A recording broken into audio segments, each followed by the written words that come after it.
కేవలం మీ మాటలు మాత్రమే చీకటిలో ఉన్నవారిని తండ్రి వెలుగులోనికి నడిపించగలవు. కేవలం మీ మాటలు మాత్రమే మా జీవితాల్లో కార్యాలు జరిగించగలవు.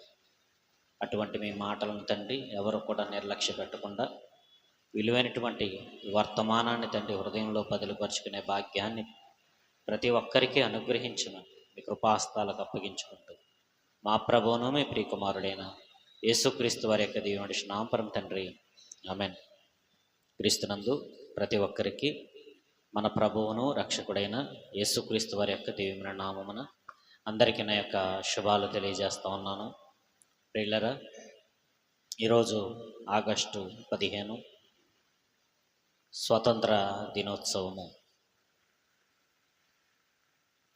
మనం ఎందుకని ఈ స్వతంత్ర దినోత్సవం గురించి మాట్లాడుకోవాలి అని అంటే, చాలామంది ప్రాణం పెట్టారు. మనకి అసమకాలిక పరిస్థితులు చదువుకోవడం ద్వారా విన్నాం, లేదా స్వతంత్ర పోరాటానికి సంబంధించినటువంటి మూవీస్ ఏవైతే ఉన్నాయో ఆ సినిమాలు చూసినప్పుడు వాళ్ళు ఎలా ప్రాణం పెట్టారో, వారు ఎలా తెగించి మన కొరకు అమరవీరులయ్యారో మనం చూస్తూ ఉంటాం. ఇప్పుడు అలాంటివి లేవులేండి. దేశం కోసం ప్రాణత్యాగం చేసిన వారు, ఇలాంటి వారు అంతా పోయారు. ఇప్పుడు ఎవరు వస్తున్నారంటే గుడ్డ మొక్కలు చింపుకునే వాళ్ళే హీరోలు హీరోయిన్లు అయిపోయారు. ఇది ఈరోజున్న దౌర్భాగ్యకరమైన పరిస్థితి. ఒకప్పుడు నీతి కోసం, న్యాయం కోసం ఒక పోలీస్ ఎలా ఉండాలో, ఒక లాయర్ ఎలా ఉండాలో, ఒక జడ్జి ఎలా ఉండాలో,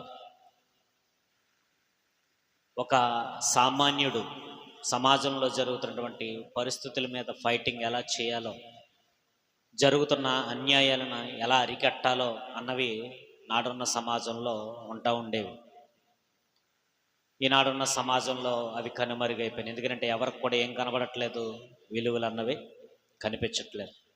భయంకరమైన పరిస్థితుల్లో మనము ఉంటున్నటువంటి దినాలు మనం చూస్తూ ఉన్నాం.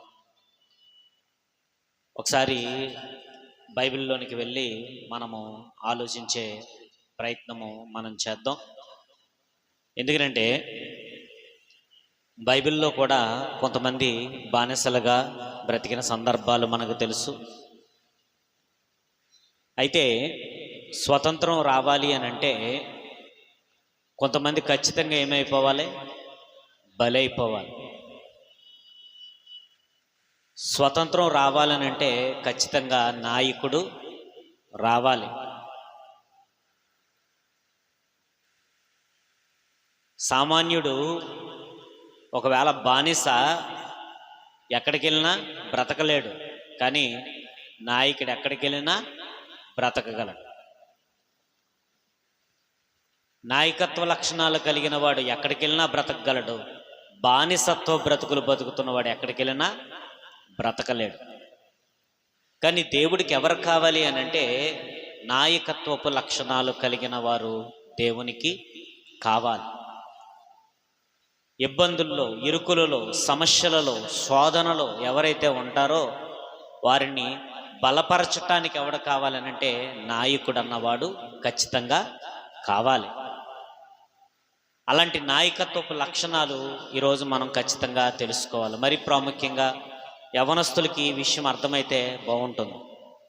యవన చెల్లెమ్మలకి, యవన తమ్ముళ్ళు ఎవరైతే ఉన్నారో వారికి ఖచ్చితంగా ఈ వర్తమానం అర్థం అవ్వాలి. అదేవిధంగా చిన్నపిల్లలకు కూడా ఈ వర్తమానం అర్థమైనా మంచిదే. ఎందుకంటే వయసు అయిపోయి ఏదో సామాన్యులుగా వచ్చి కూర్చుని వెళ్ళిపోయేవారు మీరు ప్రార్థించండి, ఇబ్బంది ఏం లేదు. ఎందుకంటే యవ్వన కాలమున కాడి మోయుట నరునికి మేలు అన్నాడు. సమాజం బాగుపడాలి అని అంటే, సమాజం యొక్క స్థితిగతులు మెరుగుపడాలి అని అంటే ఖచ్చితంగా ఈరోజు ఒక చక్కటి వర్తమానం మనం విని నేర్చుకునే ప్రయత్నం చేద్దాం. ఒకసారి మనం చూద్దాం. అపోస్తుల కార్యములు 7వ అధ్యాయము, అపోస్తుల కార్యములు 7వ అధ్యాయము 17వ వచనాన్ని ఒకసారి మనం చూద్దాం. అయితే దేవుడు అబ్రహామునకు అనుగ్రహించిన సమీపించిన కొలది ప్రజలలో ఐగుప్తులలో విస్తారముగా వృద్ధి పొందిరి. తుదకు యోసేపును ఎరుగని వేరొక రాజు ఐగుప్తును ఏలనారంభించెను. ఇతడు మన వంశస్థుల ఎడల కపటముగా ప్రవర్తించి తమ శిశువులను బ్రతుకకుండా వారిని బయట పారవేయవలెనని మన పితరులను బాధపెట్టెను. ఆ కాలమందు మోషే పుట్టెను. ఆలోచిద్దాం అమ్మా, చాలా జాగ్రత్తగా వినండి. మనకి చెవులు మాత్రం బాగా పనిచేయాలి. బాడీ ప్రజెంటు, మైండ్ ఆబ్సెంట్ అయితే ఇంక చేసేదేమీ లేదు. మైండ్ ఆబ్సెంట్ కనుక ఇంక మైండ్ ఆబ్సెంట్ తయారవుతారు ఇంక. సరేనా? బాడీ ఎలాగైతే ఉందో మైండ్ కూడా అలాగే ఉండాలి. మీరు ఏదో వచ్చి కూర్చుని వెళ్ళిపోతాననుకుంటే అనవసరం. దాని బదులు ఇంటికాడ కూర్చుని టీవీలు చూసుకుంటే ఇబ్బంది ఏం లేదు. సరేనా? జాగ్రత్తగా వినండి. ఒకవేళ అయిపోయిన తర్వాత అడిగితే కూడా మంచిదేమో. జాగ్రత్తగా వినే ప్రయత్నించండి. ఇంటికి వెళ్ళి మనం ఏ కార్యక్రమాలు చేసుకున్నా పర్వాలేదు. ఏంటంటే పాస్టర్ గారికి ఒకవేళ అడుగుతారు బాగోదేమో అని అనుకునే వాళ్ళు కూడా మేబీ ఉండొచ్చు ఇక్కడ. ఎందుకంటే ఫోన్లు చేస్తారు, అడుగుతారు, ఎందుకు రాలేదంటారు. రోడ్డు మీద కనబడినప్పుడు అడుగుతాడు, ఎందుకు వచ్చిన గొడవ, నిన్న ఎందుకు రాలేదంటాడు, మొన్న ఎందుకు రాలేదంటాడు, ఆదివారం ఎందుకు రాలేదంటాడు. ఈయనతో తలకపోటు పడలేము. ఏదో వారంలో ఒక రోజు వచ్చి కనబడినా అటెండెన్స్ చేసేసి వెళ్ళిపోయినా ఇబ్బంది లేదు అన్న వ్యూలో ఉంటే ఇంక జీవితంలో ఇంకెప్పుడు కూడా బాగుపడే అవకాశాలు. ఈ స్వతంత్ర దినోత్సవం సందర్భంగా మీకు ఈ విషయాన్ని ఎందుకు చెప్పాలనుకుంటున్నానంటే, స్వతంత్ర సమరయోధులు ఎవరైతే ఉన్నారో మన భారతదేశంలో నిజంగానండి వాళ్ళ త్యాగాలు గొప్పవే. ఎందుకనంటే ఈరోజు ఎవరున్నారు చెప్పండి, వాళ్ళ గురించి వాళ్ళు ఆలోచించుకునే వాళ్ళు ఉన్నారు తప్ప ఏమండి ఇతరుల కోసం ఆలోచించే వాళ్ళు ఎవరున్నారు? ఈరోజు కూడా కుటుంబాల కోసం, వాళ్ళ కుటుంబాల కోసం, వాళ్ళ బాగోగుల కోసం సమాజం పరిగెడుతుంది. అవునా కదా? ఈరోజు సమాజంలో పరిస్థితులు ఏంటంటే సమాజం నిండా ఎక్కువగా ఎవరు కనబడుతున్నారంటే స్వార్థ ప్రయోజనాలను ఆశించే వాళ్ళు ఎక్కువ మంది మనకి కనబడుతూ ఉన్నారు. కానీ నిస్వార్థంగా పరిస్థితులను బట్టి, ఆనాడున్న మరి బానిసత్వాన్ని బట్టి, ఇదిగో మన భారతదేశానికి ఏం కావాలనుకున్నారు పాపం వాళ్ళు? స్వతంత్రం కావాలి. ఎందుకంటే ఆడవాళ్ళ మాన ప్రాణాలకు ఏమి లేవు, ఆడవాళ్ళకి స్వేచ్ఛ లేదు, అలాగని పురుషులకి స్వేచ్ఛ లేదు. తినడానికి వాళ్ళ పర్మిషన్ కావాలి, త్రాగడానికి వారి పర్మిషన్ కావాలి, పన్ను కట్టాలి. ఏమండి ఎన్నో ఇబ్బందులు, ఎన్నో ఇరుకులు, ఏమండి ఎన్నో నిద్రలేని రాత్రులు వాళ్ళు గడుపుతూ వాళ్ళు వచ్చారు. ఈరోజు ఆ స్వతంత్రం మనకు అర్థం కావట్లేదు. వారు త్యాగం చేసి ఇచ్చినటువంటి ఆ పరిస్థితులు ఎవరికి అర్థం కావట్లేదు? మనకు అర్థం కావట్లేదు. అయితే మీకు ఎందుకు విషయం చెప్పాలనుకుంటున్నానంటే, బైబిల్లో కూడా వెళ్ళి ఆలోచించే ప్రయత్నం చేద్దాం. ఎందుకంటే మనం ఎలా ఉండాలి, బైబిల్ మనకేం చెబుతుంది, మనము ఎలాంటి ఆలోచన విధానాల్లో బ్రతకాలి అని భక్తుల్ని మనం ఆలోచిస్తూ మన జీవితంలో మనం ముందుకు వెళ్దాం. అయితే చూద్దాం పరిస్థితులు. ఇందాక చదువుకున్న విషయాల్లో తమ శిశువుల్ని ఏం చేయాలనుకున్నారట? బయట పారవేయవలనని మన పితరుల్ని ఏం చేశాడు అంటున్నాడు. ఎవరు మాట్లాడుతున్నారు ఈ ప్రసంగాన్ని? ఈ ప్రసంగాన్ని ఎవరు మాట్లాడుతున్నారు? ఈ ప్రసంగాన్ని ఎవరు మాట్లాడుతున్నారు? ఈ ప్రసంగాన్ని స్టెఫను ఈ ప్రసంగాన్ని మాట్లాడుతున్నాడు. ఈ ప్రసంగాన్ని మాట్లాడుతూ మన చరిత్ర ఏంటో ఒకసారి చెప్తున్నాడు. వాళ్ళ చరిత్ర చెప్తున్నాడు, ఇశ్రాయేలీయుల చరిత్ర చెప్తున్నప్పుడు వాళ్ళు ఎలాంటి బానిసత్వంలో ఉన్నారంటే, ఎందుకంటే వీళ్ళేమో జనమేమో రోజు రోజుకి ఏమవుతున్నారు, ఇశ్రాయేలీయులేమో నిర్గమకాండంలో కనబడుతుంది, మీకు చూపించే ప్రయత్నం చేయట్లేదు. అప్పుడు యోసేపుని ఎరిగినటువంటి రాజు ఏం చేశాడనంటే ఒక ప్లాన్ గీస్తాడు. ఏంటంటే వీళ్ళు కానీ ఎక్కువైపోయారా, రేపొద్దున మనల్ని ఏం చేస్తారో ఖచ్చితంగా తొక్కేస్తారు. వీళ్ళు పెరిగారా, ఖచ్చితంగా మనల్ని ఏం చేస్తారో తొక్కేస్తారు. వీళ్ళు తొక్కక ముందే, వీళ్ళు మన మీద తిరగబడక ముందే ఏం చేద్దాం అనుకున్నారో, పిల్లలందరినీ ఏం చేద్దాం, చంపేద్దాం అనుకున్నారో, పాడివేయమన్నారో మనకు తెలుసు. ఈ పరిస్థితులన్నీ మనకు కనబడతా ఉన్నాయి. వాళ్ళు మొరలు ఎక్కడికి వెళ్ళిపోయినాయి అనంటే పరలోకమందున్న ఆ పరమ తండ్రికి ఆ ప్రార్థనలు వినబడేంతగా వాళ్ళు బాధపడ్డారు. ఏంటి ప్రభువా, ఏంటి మా పరిస్థితి, మా దేశం పరిస్థితి ఏంటి, మా బిడ్డల పరిస్థితి ఏంటి, మేము ఎన్ని ఇబ్బందులు పడుతున్నామో చూడు అని చెప్పేసి పరలోకపు తండ్రికి ఏం చేశారనంటే ప్రార్థించినప్పుడు దేవుడు ఎవరిని పుట్టించాడట? మోషే గారిని పుట్టించడం జరిగింది. ఈరోజు మనకి స్వతంత్రం తెచ్చిన ఆ స్వతంత్ర సమరయోధులను కూడా ఎవరు పుట్టించారు? దేవుడే. దేవుడే ఏం చేస్తాడు అనంటే పరిస్థితుల్లో నుండి, ఆ ప్రజల ఇబ్బందుల్లో నుండి రక్షించడానికి కొంతమంది వ్యక్తుల్ని ఏం చేస్తూ ఉంటాడు? దేవుడు పుట్టిస్తూ ఉంటాడు. అలాగా మన దేశానికి కానీ, ఇంకా దేశాలు ఏవైతే ఉన్నాయో ఆ దేశాలకు కానీ, ఇంకా ఇక్కడ చూసినట్లయితే పాత నిబంధన కాలంలో మరి ఇశ్రాయేలీలు బానిసత్వంలో ఉన్నప్పుడు ఎవరు పుట్టించారట? మోషేని దేవుడు పుట్టించడం జరిగింది. చాలా జాగ్రత్తగా వినండి. స్వతంత్రం రావాలి అని అంటే ఒకడు రావాలి, విప్లవకారుడు బయటికి రావాలి. స్వతంత్రం రావాలంటే ఎవరు రావాలి? విప్లవకారుడు బయటికి రావాలి.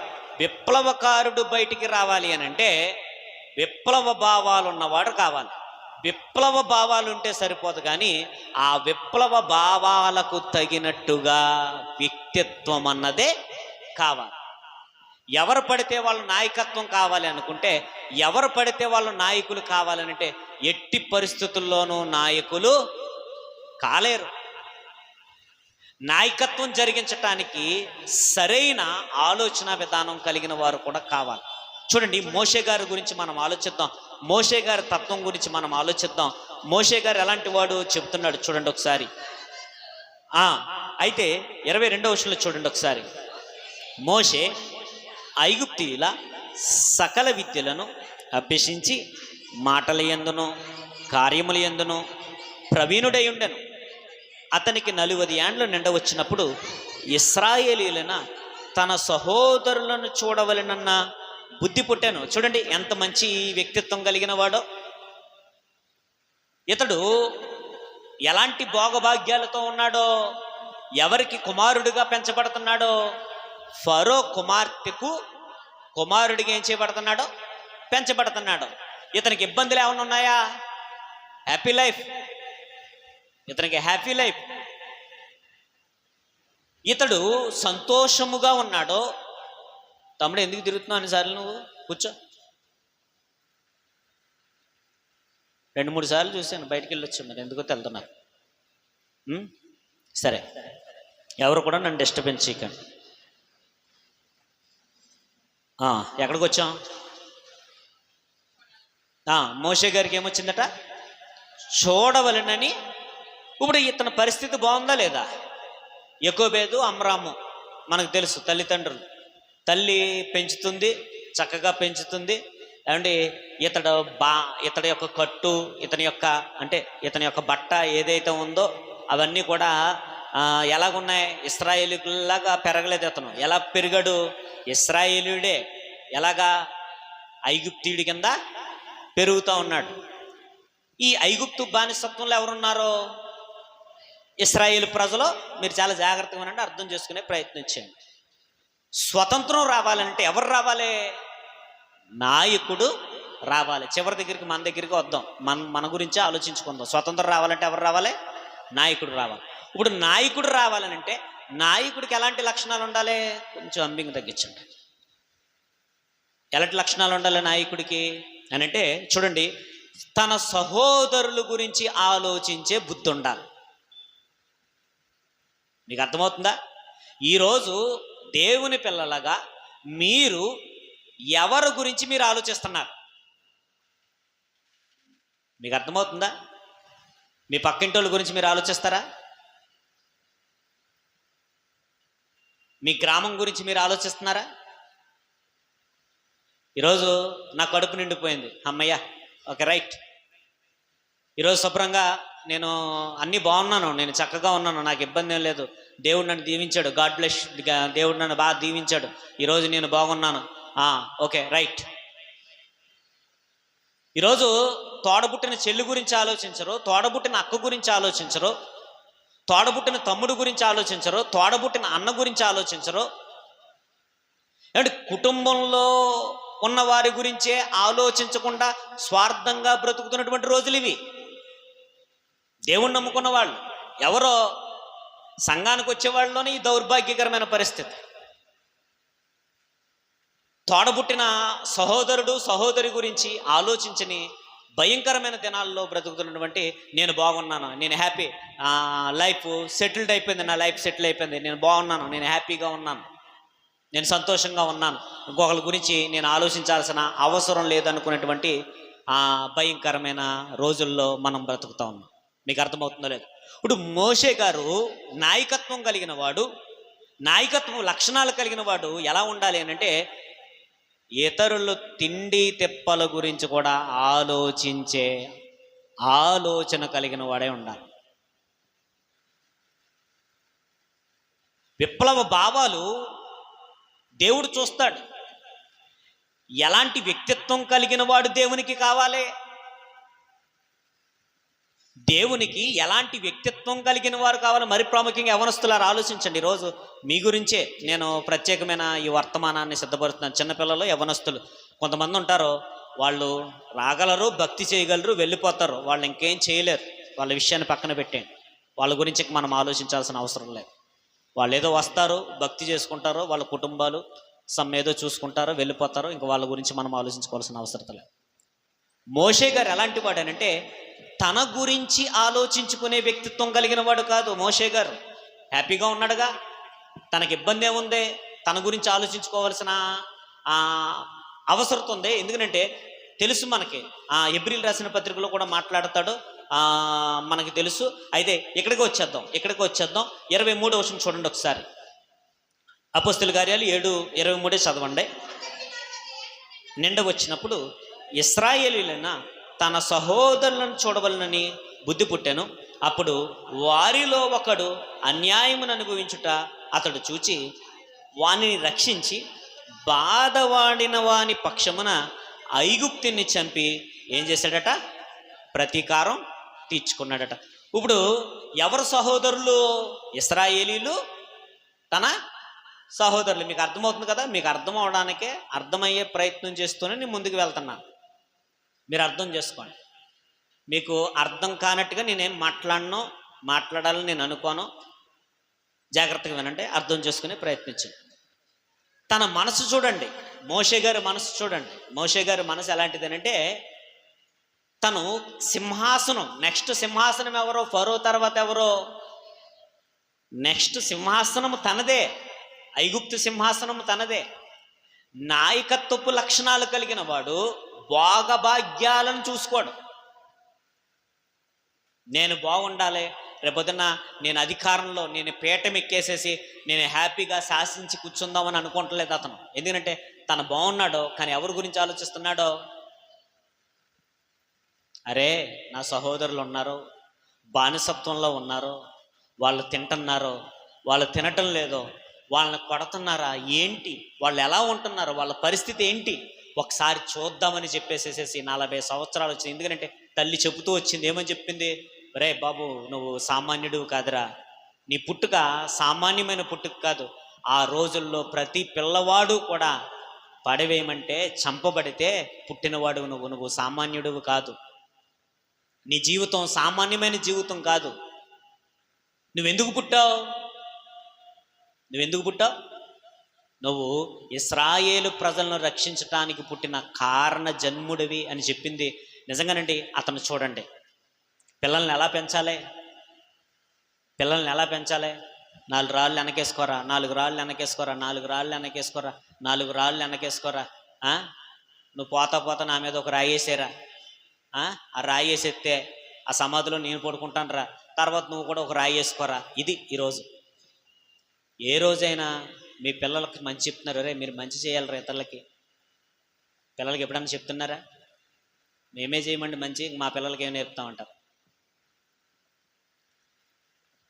కుమారుణ్ణి ఎలా పెంచుతుంది అంటే 10 మందికి ఉపయోగపడే బిడ్డగా పెంచుతుంది. మీలో ఎవరైనా సరే ఒరే రేపొద్దున నువ్వు మంచి డాక్టర్ అయ్యి 10 మందికి సేవ చేయాలన్న వాళ్ళు ఎవరైనా ఉన్నారా? ఒరే రేపొద్దున నువ్వు ఒక పోలీసు అయ్యి న్యాయం చెయ్యి అని చెప్పేవాళ్ళు ఎవరైనా ఉన్నారా? ఒరే ఒకవేళ నువ్వు లాయర్ చదివితే ఒరే ఎవరైతే ఇబ్బందుల్లో ఉంటారో ఫీజు లేకుండా వాదించరా అని చెప్పేవాళ్ళు ఉన్నారా? ఒరే ఒకవేళ నువ్వు టీచర్ అయితే పిల్లలకి మంచి మంచి పాఠాలు చెప్పి వాళ్ళని మంచి ప్రయోజకులు చేసే గొప్ప టీచర్ కావాలని పెంచేవాళ్ళు ఎవరైనా ఉన్నారా? ఆటలు ఆడమంటే ఆడతారు. చచ్చని సిగ్గులేని మొఖాలు, చచ్చి ఎదరబెట్టుకుని సిగ్గులేని మొఖాలతో ఆడతారు.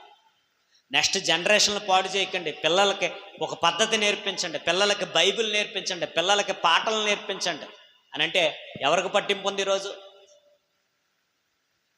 ఎవరికి ఉంది పట్టింపు ఈరోజు? పిల్లల్ని ఎలా పెంచాలి? రేపొద్దున్న నువ్వు మంచి నువ్వు ఎవరికి అన్యాయం చేయకూడదురా, నువ్వు ఎవరిని ఇబ్బంది పెట్టకూడదురా, నువ్వు 10 మందికి ఉపయోగపడాలరా అని పెంచేవాళ్ళు ఎంతమంది ఉన్నారు ఈరోజు? నీ వృత్తిలో నువ్వు నమ్మకంగా ఉండాలరా అని చెప్పేవాళ్ళు ఎంతమంది ఉన్నారు ఈరోజు? ఏం పర్లేదులేరా, మనం ఏం చేసినా మనం బాగు కోసమే అని చెప్తారు పిల్లలకి. అరే ఇవ్వ కాదు డాడీ ఎందుకు ఇలా చేస్తున్నారని అనుకో, మన బాగు కోసమేరా, నువ్వు బాగుండాలని. బాగుంటాడులే, చాలా బాగుంటాడు ఎదరికెళ్ళాక. చూడండి, తల్లిదండ్రుల పెంపకం చూడండి, అతను పెరుగుతున్న విధానం చూడండి. అతను ఎవరి గురించి ఆలోచించుకుంటున్నాడంటే తన గురించి ఆలోచించుకునే వ్యక్తిత్వం కలిగిన వాడు కాదు మోషే. స్వతంత్రం రావాలేనంటే స్వార్థపరుడు ఏం చేయలేడు, విప్లవకారుడు కాలేడు. స్వార్థపరుడు విప్లవకారుడు కాలేడు. స్వార్థపరుడు నాయకత్వం చేయలేడు. స్వార్థపరుడు దేనికి పనిచేయడు? స్వతంత్ర పోరాటానికే పని చెయ్యడు.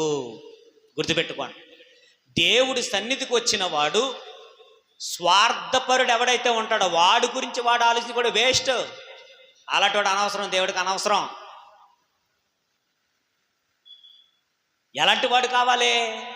సహోదరులను చూడాలని ఏం చేసిందట? తిన్నాడా తినలేదా? కొంతమంది ఉన్నారు, నాకు తెలుసు, మంచి మనసు ఉన్న వాళ్ళు ఉన్నారు అక్కడ. పేర్లు చెప్తే మళ్ళీ మాకు మనసు లేదా అంటారు, నేను చెప్పను. కొంతమంది మంచి మనసుల్లో ఉన్న వాళ్ళు ఉన్నారు, వాళ్ళు తినకపోతే వాళ్ళకి బాధ, వాళ్ళు బాధపడితే వాళ్ళకి బాధ. కొంతమంది ఉన్నారండి, కొన్ని వ్యక్తిత్వాలు ఉన్నాయి, తెలుసు. ఇన్ని సంవత్సరాల జర్నీలో తెలీదా ఎవరలాంటి వాళ్ళు? కొంతమందికి తినకపోతే బాధ, మరి పలానా వారికి ఆరోగ్యం బాగోలేదని బాధపడే వాళ్ళు ఉన్నారు. వాళ్ళ హృదయం నిండిన దాన్ని బట్టి ఏం మాట్లాడుతూ ఉంటుంది? నోరు మాట్లాడుతూ ఉంటుంది. కొంతమంది ఉంటారు, పోతే పోయిందిలే, నేను బాగున్నాను కదా, నా కడుపు నిండింది కదా, నా లైఫ్ బాగుంది కదా, ఇంకెతరుల గురించి ఆలోచించాల్సిన పని ఏంటి అని అనుకునే వాళ్ళు ఉన్నారు. కానీ కొంతమంది అలా ఉండరు. పాపం ఇతరుల కోసం ఆలోచిస్తారు, ఇతర కుటుంబాల కోసం ఆలోచిస్తారు, వాళ్ళ కుటుంబాల కోసం ఆలోచిస్తారు. మీకు అర్థమవుతుందా? వాళ్ళ కుటుంబాల కోసం ఆలోచిస్తారు, ఇతరుల కుటుంబాల కోసం ఆలోచిస్తారు. నాయకత్వ లక్షణం కలిగిన వాడు ఎలా ఉండాలి? ఏమని చెప్తున్నాడు చూడండి. మోషే గారు ఎలాంటి వాడట? సహోదరులను చూడవలనని బుద్ధి పుట్టిందట, అన్యాయమును అనుభవించుట చూచి వారిని రక్షించి బాధపడిన వాని పక్షమున ఐగుప్తిని చంపి ప్రతీకారము చేసెను. తన ద్వారా తన సహోదరులకు దేవుడు రక్షణ చేయుచున్న సంగతి వారు గ్రహించిన తలంచను గాని వారు గ్రహింపరైరి. మరునాడు పోట్లాడుచుండగా అతడు వారిని చూచి, అయ్యలారా, మీరు సహోదరులు, మీరెందుకు ఒకరినొకడు అన్యాయం చేసుకునిచున్నారని చెప్పి వారిని సమాధానపరచ చూచెను. చూడండి, ఇతనుకున్న మనస్తత్వం ఎంత మంచి మనస్తత్వం అని అంటే, నిజంగానండి, ఎలాంటి మనస్తత్వం ఉండాలి మనందరికీ అని అంటే, మోషే గారు లాంటి మంచి మనసు ఎవరికి ఉండాలమ్మా? మనకు ఉండాలి. ఎంత మంచోడండి మోషే గారు, ఎంత మంచోడండి. ఈరోజు మన గురించి అలా చెప్పుకుంటే చాలా మంచోడండి, చాలా మంచిదండి, నాకు బాగోకపోతే అడుగుతుందండి, లేకపోతే నాకు బాగోకపోతే అడుగుతాడండి. ఆడున్నాడండి, ఆడు దరిద్రుడు, ఆడు బతికే నికృష్టమైన బతుకండి, ఆడు బతుకు అని చెప్పుకునేలా ఉందా? నేను ఓపెన్గా మాట్లాడుతున్నాను. మీరు ఎప్పుడైనా సరే నాతో ఓపెన్గా మాట్లాడే ఇబ్బంది ఏం లేదు, సరేనా? నేను ఓపెన్గా మాట్లాడను. స్వార్థపరులు సంఘంలో ఉండడానికి అనవసరం, వేస్ట్. నీ గురించి నువ్వు ఆలోచించుకుంటే నువ్వు వేస్ట్ ఫెలో. చూడండి మోషేని చూడండి, ఒక నాయకుడు పుట్టాడు. ఎవరా నాయకుడు? మోషే.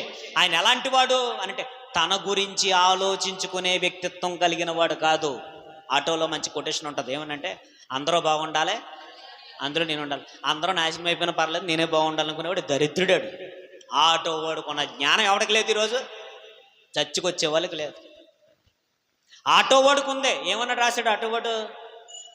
అందరూ బాగుండాలి, అందులో నేను ఉండాలి. సంఘానికి వచ్చేవాళ్ళకి ఎవరెలా పోతే నాకేంటి, నేను బాగున్నానా, నా జీవితం ఏంటి, ఇలా ఉన్నవాడు వేస్ట్, అనవసరం.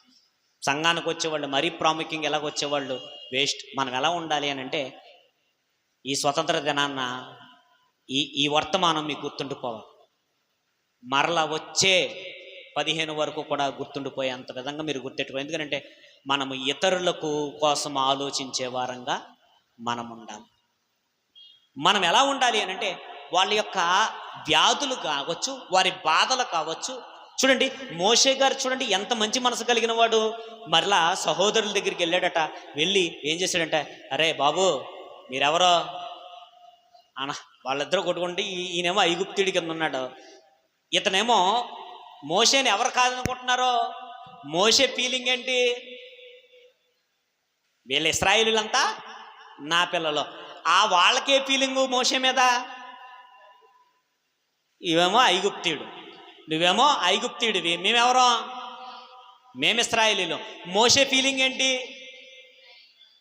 ఈ ఇశ్రాయేలీలంతా నా వాళ్ళు, వీళ్ళందరినీ నేనేం చేయాలనుకుంటున్నాడో, నేను రక్షించాలి. అరే వాళ్ళు తిన్నారో తినలేదో, వారు ఉన్నారో ఉండలేదో, వాళ్ళు ఏ ఇబ్బందులు పడుతున్నారో, ఏ సమస్యలు అనుభవిస్తున్నారో. చూడండి మోషే గారి మనస్తత్వం చూడండి ఎంత బాగుందో. ఈరోజు దిక్కుమాలిన దౌర్భాగ్యకరమైన అంటే భయంకరమైన హృదయంతో బతుకుతున్న వారు ఎంతోమంది ఉన్నారు. అప్పుడు వాళ్ళు ఏమన్నారో చూడండి, అయినను తన పొరుగువానికి అన్యాయం చేసిన వాడు మా మీద అధికారిగాను తీర్పరిగాను నియమించిన వాడెవడు? నిన్న ఐగుప్తీయుని చంపేసినట్లు నన్నును చంపదలిచి ఉన్నావా అని అతన్ని ఏం చేశారట? చాలా జాగ్రత్తగా వినండి. మన పక్షము నుండే వాడెవడో, మన పక్షమును ఉండని వాడెవడో ఎవరికి ఉండాలి? జ్ఞానం మనకు ఉండాలి. ఎలాగో చెప్తాను. ఇప్పుడు ఐగుప్తీయుడికి ఇశ్రాయేలుడికి ఏం జరిగింది? గొడవ. ఇంతకీ ఐగుప్తుడు ఎవరో ఇశ్రాయేలుడు ఎవరో? వేరు వేరు వాళ్ళు. ఇప్పుడు మోషే గారు వచ్చారు. మోషే గారు ఎవరిని కొట్టాలి? ఐగుప్తీయుని కొట్టాలా, ఇశ్రాయేలుని కొట్టాలా? ఇప్పుడు చేసే క్రియలను బట్టి మనకు ఒక వ్యూ ఏర్పడిపోవాలి. వాడు మనవాడా, మనవాడు కదా, మన మంచి కోరేవాడా, మన చెడ్డ కోరేవాడు. మీకు అర్థమవుతుందా? నేను మీకు అర్థమయ్యేలా చెప్తున్నానా, మీకు అర్థమవుతలేదా? మీకు అర్థమవుతుందా? అర్థమైనట్టుంది కానీ అంటే అర్థమవుతలేదు అంటారా? మరలా చెప్తాను జాగ్రత్తగా. ఇప్పుడు మోషే గారిని ఏమంటున్నారో, నువ్వు ఐగుప్తుడివి, నా వాడివి కాదు, నువ్వెవరివే? నువ్వు ఐగుప్తుడివి. మేము ఎవరో? మేము ఇశ్రాయేలీలం, మాలో మేము తన్నుకు చేస్తాం, నీకేంట్రా అన్నారు. ఎవరినే? మోషే గారు అంటున్నాడు, ఒరే మీరు నా వాళ్ళు అని ఫీలింగ్. సరే ఆ విషయం పక్కనట్టండి. ఇప్పుడు ఐగుప్తీయుని ఏం చేశాడట మోషే? ఇప్పుడు ఐగుప్తీయుని కొట్టాలా, ఇశ్రాయేలీని కొట్టాలా? మోషే ఇశ్రాయేలీని కొట్టకుండా ఐగుప్తీయుని ఎందుకు కొట్టాడు? ఇశ్రాయేలు మీద ప్రేమ ఉందా, ఐగుప్తీయుల మీద ప్రేమ ఉందా? మోషే గారు అనుకున్నాడట. మోషే గారు ఏమనుకున్నాడనంటే, నా ద్వారా దేవుడు రక్షణ అనుగ్రహిస్తున్నాడన్న విషయం వీళ్ళకి అర్థం కావాలి అని పాపం ఏం చేశాడట? ఐగుప్తుని గుద్ది చంపేసేసి ఇసుకలో ఏం చేశాడట? పాతి పెట్టేశాడు. పాతి పెట్టేస్తే ఇప్పుడు వాళ్ళకి ఎలగలగల కదా, అదేంటి నన్ను కొట్టాలి కదా, ఇశ్రాయేలీని కొట్టాలి కదా, ఐగుప్తీని ఎందుకు కొట్టలేదు అన్న ఆలోచన ఎవరికి ఉండాలి? ఉండాలకే మొద్దులు. ఏంటి మొద్దులు? శుద్ధ మొద్దులు. ఎవరో? దేవుడు ఎర్ర సముద్రాన్ని పాయలుగా చీలేస్తేనే అర్థం కాని మొద్దులి. తెగుళ్ళు చేత, ఏమండి బాధించి ఎన్నో ఘనమైన కార్యాలు చేస్తేనే అర్థం కాని శుద్ధ మొద్దులు ఎవరో. కొన్నిసార్లు అండి అంతా చెప్పేసిన తర్వాత ఏం చెప్పానంటే తింగర మొహం వేసి చూస్తారండి కొంతమంది. మెంటలెక్కిపోద్ది నాకు. ఏంట్రా ఇంత గంట సేపు మాట్లాడుకుంటే, పోనీ ఏమన్నా ఇంగ్లీష్లో మాట్లాడానా, పోనీ ఏమన్నా తమిళంలో మాట్లాడానా, కన్నడంలో మాట్లాడుతున్నానా, తెలుగులోనే కదా మాట్లాడుతుంట, మీకు అర్థమైందని ఏంటంటే ఇలాగంటారు. లాస్ట్ని ఏమందనంటే అలా ఉండకూడదు, అలా మొద్దుల్లో మనం ఉండకూడదు. ఎలా ఉండాలి? బెరయా సంఘస్థుల్లా ఉండాలి. ఇప్పుడు అర్థం కాలేదు, అలాగ అయిపోయింది. చూడండి మోషే గారు మనసు చూడండి, దెబ్బకి పరారైపోయాడు, పారిపోయాడు. ఎందుకు పారిపోయాడు? ఒరే బాబు విషయం తెలిసిపోయింది, ఎందుకు వచ్చిన గొడవ, పారిపోదాం అని మొత్తం మీద పారిపోయాడు. మరలా 40 years ఏం చేసుకున్నాడు? శుభ్రంగా పెళ్లి చేసుకుని, నాకెందుకు వచ్చిన గొడవ, వీళ్ళని ఏదో రక్షిద్దామని నేను అనుకున్నా, నాకు వచ్చిన గొడవ అనవసరం, నేను శుభ్రంగా పెట్టే బేడా సర్దేసుకుని రాత్రికి రాత్రి ప్రయాణం అయిపోయాడు. ఎవరో మోసే గారు, మీ దండం, మీకు నమస్కారం రా బాబు, మీకు అర్థం కాని మొద్దులు మీతో ఎందుకు వచ్చిన గొడవ. సకల విద్యలు నేర్చుకున్నాడట, మాటల యందు ప్రవీణుడట, ఏమంటే మంచి టాలెంట్ కలిగిన వాడు, ఎక్కడికి వెళ్ళినా బతికేయగలడు. ఎవరో మోసే గారు ఎక్కడికి వెళ్ళినా బతకగలరు. ఆ రోజున ఇశ్రాయేలు బతకగలరా? ఒక మంచి నాయకుడిని ఏం చేసుకున్నారంటే దూరం చేసుకున్నారు. నాయకుడిని ఏం చేసుకున్నారో దూరం చేసుకున్నారు. నాయకుడిని దూరం చేసుకున్న తర్వాత అలా బతుకులేమన్నా బాగుపడ్డాయంటే ఏడిచి ఏడిచి ఏడిచి ఎవరికి మొర పెట్టుకున్నారో అప్పుడు మరలా దేవుడు చెప్పాడు, అబ్బాయి మోసే రా అన్నాడు. రా అన్నప్పుడు నేను వెళ్ళను, నాకు నత్తి, నేను వెళ్ళను అన్నప్పుడు బతిమాలి బతిమాలి బతిమాలి బతిమాలి ఏదో యోనాని బతిమాలినట్టు, ఏమండి యోనాని బతిమాలినట్టు మోసే గారిని ఒకసారి కోప్పడి బతిమాలి ఏదో మొత్తం మీద చెప్పాడు. చెప్పినప్పుడు వెళ్ళాడు. ఎన్ని ఇబ్బందులు అనిపించాడండి మోషే గారు. ఎవరిని దూరం చేసుకున్నాడంటే కుటుంబాన్ని దూరం చేసుకోవాల్సి వచ్చింది. మోషే గారు దేన్ని దూరం చేసుకున్నాడంటే భోగభాగ్యాలను దూరం చేసుకోవాల్సి వచ్చింది. మోషే గారు దేన్ని దూరం చేసుకున్నాడనంటే నిద్రాహారాలను దూరం చేసుకోవాల్సి వచ్చింది. ఈరోజు శుభ్రంగా పడుకునేవాడు ఏమనుకుంటున్నాడో, నేను నాయకుడిని అనుకుంటున్నాడు. అవలేవు. ఇతరుల కొరకు ఆలోచించేవాడికి నిద్రాహారాలు ఉండవు. ఇతరుల గురించి ఆలోచించేవాడికి తిండి మీద వ్యామోహం ఉండదు. ఏది తిందాం, ఏది తాగుదాం, ఏం కట్టు, ఏముండవు. అలా ఉన్నవాడు ఏం కాలేడు? నాయకత్వం కాలేడు. వాడు విప్లవాన్ని ఏం చేయలేడు? చేయలేడు. మీరు ఎప్పుడైనా గమనించండి, స్వతంత్ర సమరయోధులు ఉన్నారు కదా, ఎక్కడికి పారిపోయేవారు? అడవుల్లోకి వెళ్ళిపోయి తుపాకులు ఎట్టుకుని కత్తులు ఎట్టుకుని ఏం చేసేవారు? వాళ్ళ కుటుంబాలతో ఉండేవారు. వాళ్ళు కుటుంబాలతో కొన్నిసార్లు కుటుంబాలతో ఉండేవారు, కొన్నిసార్లు ప్రాణభయంతో బతికేవారు, కొన్నిసార్లు శత్రువు మీద దాడి చేసేవారు.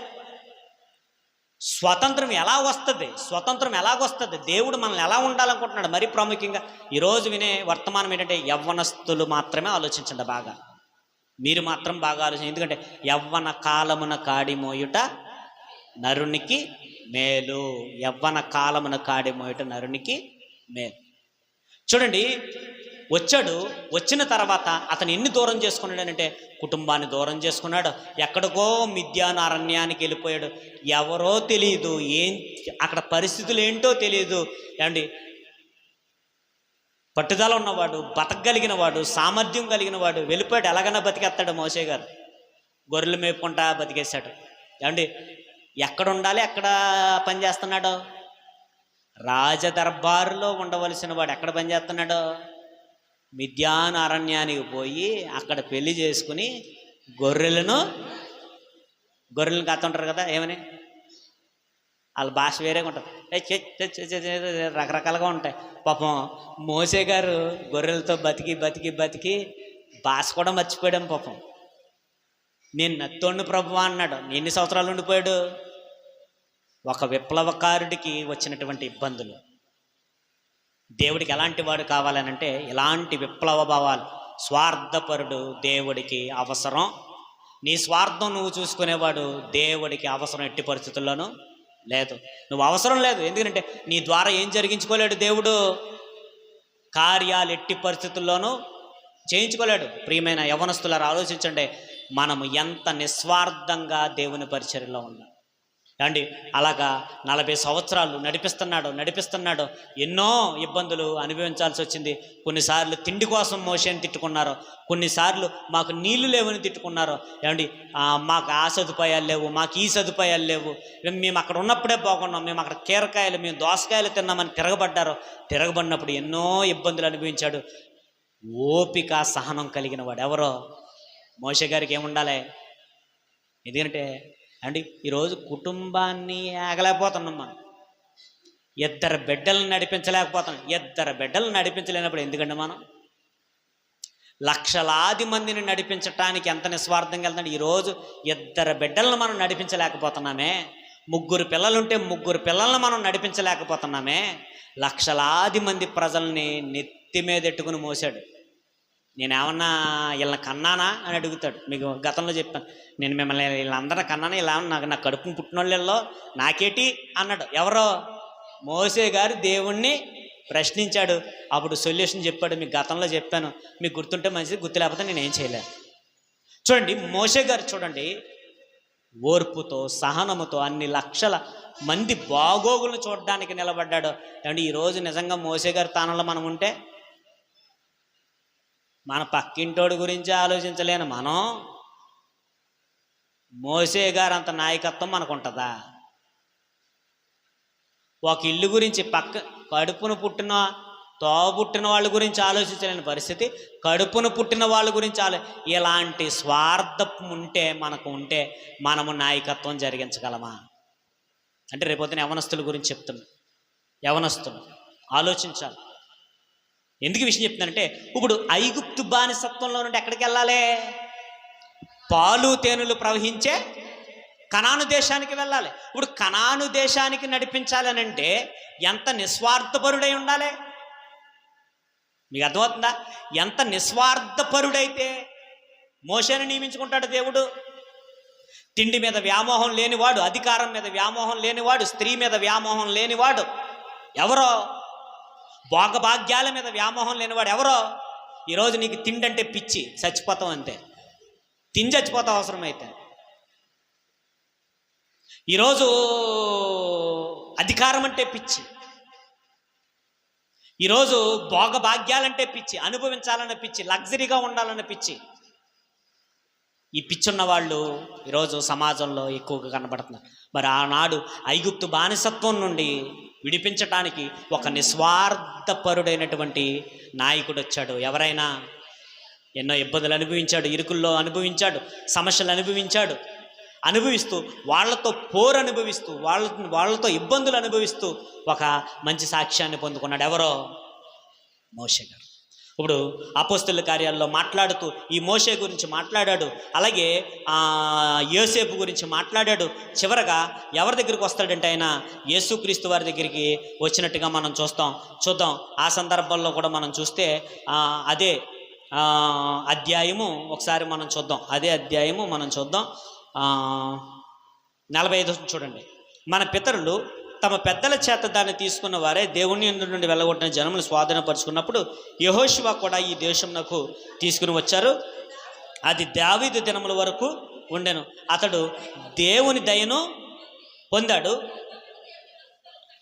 కట్టగోరెను. అయితే సొలొమోను ఆయన కొరకు మందిరం కట్టించను. ఆయనను ఆకాశము నా సింహాసనము, పాదపీఠము అని చెబుతూ 51 వచ్చిన వచ్చండి. 51 వచ్చిన ముష్కరులారా, హృదయమును చెవులను దేవుని వాక్యమునకు లోబరచిన వారలారా, మీ పితరుల వలె మీరును ఎల్లప్పుడూ పరిశుద్ధాత్మను ఎదిరించుచున్నారు. మీ పితరులు ప్రవక్తలలో ఎవరిని హింసింపకుండిరి, ఆ నీతిమంతుని రాకను గూర్చి తెలిపిన వారిని చంపిరి. ఆయనను మీరు ఇప్పుడు అప్పగించి హత్య చేసిన వారు అయితిరి. ఇప్పుడు యేసుక్రీస్తు వారి దగ్గరికి వచ్చేసాడు. ఎక్కడి నుంచి మొదలెట్టాడు? ఎక్కడో మొదలెట్టాడు. అబ్రహాము వీళ్ళందరి గురించి మొదలెట్టి తర్వాత యాకోబు, యోసేపు, ఇంకా సంసం ఎవరైతే ఉన్నారో వాళ్ళందరి గురించి మొదలెట్టుకుంటూ వచ్చాడు. తర్వాత ఎవరి దగ్గరికి వచ్చేసాడు? మోషే గారి దగ్గరికి, తర్వాత ఏమో దావీద్ గారి దగ్గరికి, తర్వాత ఏమో సమ్ పీపుల్స్ ఎవరైతే ఉన్నారో నాయకులు, దేవుడు ఏర్పాటు చేసుకున్న నాయకుల గురించి మాట్లాడుకుంటూ వచ్చేసి యేసుక్రీస్తు వారి దగ్గరికి వచ్చేసాడు. ఇప్పుడు యేసుక్రీస్తు వారు ఎలాంటి నాయకుడు? మనం ఎవరిని నమ్ముకున్నాం? Jesus Christ. ఎవరైనా యేసు క్రీస్తు వారు. ఇప్పుడు మనం యేసు క్రీస్తు వారిని నమ్ముకున్నాం కదా. ఇప్పుడు యేసు క్రీస్తు వారు కూడా స్వతంత్ర సమరయోధుడు. ఏ స్వాతంత్రం తీసుకురావడానికి వచ్చాడట ఆయన? ఏ స్వాతంత్రం తీసుకురావడానికి వచ్చాడు? ఆత్మకు స్వాతంత్రం తీసుకురావడానికి. ఎందుకంటే ప్రతి మనిషి ఏ బానిసత్వంలో ఉన్నాడో? పాపమనే బానిసత్వం. ఇప్పుడు ఈ పాపమనే బానిసత్వం నుండి విడిపించడానికి ఎవరు వచ్చారు? ఇప్పుడు ఈయన స్వార్థపరుడా నిస్వార్థపరుడా? ఎలాంటి వాడు ఈయన? ఎంత నిస్వార్థపరుడు యేసుక్రీస్తు వారు! ఎంత నిస్వార్థపరుడు! తన యవ్వన కాలంలో పరిచర్య ఏం చేశాడు? మొదలు పెట్టాడు. 30వ సంవత్సరాన మొదలు పెట్టాడు. 3.5 సంవత్సరాలు ఏం చేశాడు ఆయన? రఫ్ఫాడించేశాడు. అంతే. 3.5 సంవత్సరాలు ఆయన విప్లవం. ఏంటి విప్లవం? ఆయన పోరాటం ఏంది? దేని మీద? మనుషుల మీద కాదు, దేశాల మీద కాదు, రాష్ట్రాల మీద కాదు, ఇతరులను చంపాలని కాదు. ఆయన పోరాటం దేని మీద? మరి పాపం మీద పోరాటం చేసేటువంటి యేసుక్రీస్తు వారు ఆయన ఎంత నిస్వార్థంగా బ్రతికాడన్నది కూడా మనం ఆలోచించాలి. మనం దేవుణ్ణి నమ్ముకున్న మనకి ఒకటి ఉండాలండి, మనమే బాగుండాలనుకుంటే దేవుడికి అవసరం లేదు. Get out. నువ్వే బాగుండాలనుకున్నావా? దేవుడి దగ్గరికి రాకు, పో, లోకంలోకి పో. వేస్ట్. నువ్వు నీ గురించి ఆలోచించుకునేవాడివి, నీ బ్రతుకు గురించి ఆలోచించుకునేవాడివి. సంఘములో ఉండడానికి ఎట్టి పరిస్థితుల్లోనూ నీకు అవకాశం లేదు. ఎలాగా అనంటే యేసుక్రీస్తు వారిని బట్టి అర్థమవుతుంది, మోషే గారిని బట్టి అర్థమవుతుంది, యెహోషువ గారిని బట్టి అర్థమవుతుంది, ఏమంటే అపోస్తులను బట్టి అర్థమవుతుంది. వాళ్ళ గురించి మనం ఆలోచించాలి. మీకు అర్థమవుతుందో లేదో, మరి మీకు ఎంతవరకు అర్థమవుతుందో లేదో మరి నాకైతే తెలియదు. కానీ మనము 10 మంది గురించి ఆలోచించే స్వభావం ఎవరికి ఉండాలి? ఈరోజు 10 మంది గురించి ఆలోచిస్తున్నారా? ఏ కుటుంబం రోడ్డును పడినా నీకు అనవసరం, అలాంటి పరిస్థితులు వచ్చేస్తాయి. ఏ కుటుంబాలు బాధపడినా నీకు అనవసరం, అలాంటి పరిస్థితులు వచ్చేస్తాయి. నేను ఈ పని చేస్తున్నప్పుడు ఆ పని వలన సంఘానికి కానీ కుటుంబాలకు కానీ ఏ ఇబ్బందులు వస్తాయన్న జ్ఞానం, ఇంగితం ఎవరికి ఉండాలి? మనకుండాలి. నీ గురించి ఆలోచించుకుంటే అన్నీ నష్టాలే. ఇతరుల గురించి ఆలోచిస్తే అన్నీ నీకు నష్టం. నీకు నష్టం వచ్చినా పర్వాలేదు, నాకు నష్టం వచ్చినా పర్వాలేదు. ఎవరికి నష్టం రాకూడదు? ఇతరులకు నష్టం వచ్చే పనులు మనం చేయకూడదు. మోషే గారు చేయలేదు అలా, ఒక యెహోషువ అలా చేయలేదు, గొప్ప గొప్ప ప్రవక్తులు అలా చేయలేదు. వాళ్ళు స్వాతంత్రం, మన వల్ల మనకు వచ్చిన స్వాతంత్రం ఏదైతే ఉందో ఆ స్వాతంత్రం వల్ల ఎవరికి ఇబ్బంది రాకూడదు. వాక్ స్వాతంత్రం ఉంది, వాక్ స్వాతంత్రం ఉంది కదా అని మనం ఏం చేయకూడదు? బూతులు మాట్లాడకూడదు. మనకి స్వాతంత్రం ఉంది, మన స్వాతంత్రం ఎవరికి ఇబ్బంది కలగకూడదు. మీకు అర్థమవుతుందో లేదో చూడండి. స్వాతంత్రం అలాగా మనకి ఇవ్వబడింది, కానీ ఈరోజు దాని విలువ చాలామందికి తెలియట్లేదు. యేసుక్రీస్తు వారు చూడండి, ఆయన ఎంత గొప్ప నాయకుడో మీరు గమనించండి. ఆయన ఎంత గొప్ప నాయకత్వం చేస్తున్నాడంటే, కొన్నిసార్లు ఆయన ఎలాంటి పరిస్థితుల్లో ఉన్నాడో మీకు అందరికీ తెలుసు. కొన్ని విషయాలు మీకు చెప్పాను. మత్తయి గారు రాసినటువంటి సువార్త 9వ అధ్యాయము 36వ వచనం. త్వరగా వెళ్ళే ప్రయత్నం చేస్తాను. మత్తయి గారు రాసినటువంటి సువార్త 9వ అధ్యాయము 36వ వచనం. ఆయన సమూహమును చూచి, వారు కాపరి లేని గొర్రెవలే వారి మీద కనికరపడి, పనివారు కొద్దిమందే ఉన్నారు గనుక తన కోతకు పనివారిని పంపమని కోత యజమానుడిని వేడుకున్నని. చూడండి ఎంత నిస్వార్థపరుడైన నాయకుడు ఎవరో? యేసుక్రీస్తు. ఎంత నిస్వార్థపరుడు అని అంటే, కాపరి లేని గొర్రెలు ఏమైపోతాయండి? ప్రజల మీద ఏం చూపిస్తున్నాడట ఆయన? కనికరం చూపిస్తున్నాడనండి. అరే, ఏ తోడేలు వచ్చి ఎత్తుకుపోతుందో ఈ గొర్రెని, అరే ఏ దొంగోడు వచ్చి ఈ గొర్రెని ఎత్తుకుపోతాడో.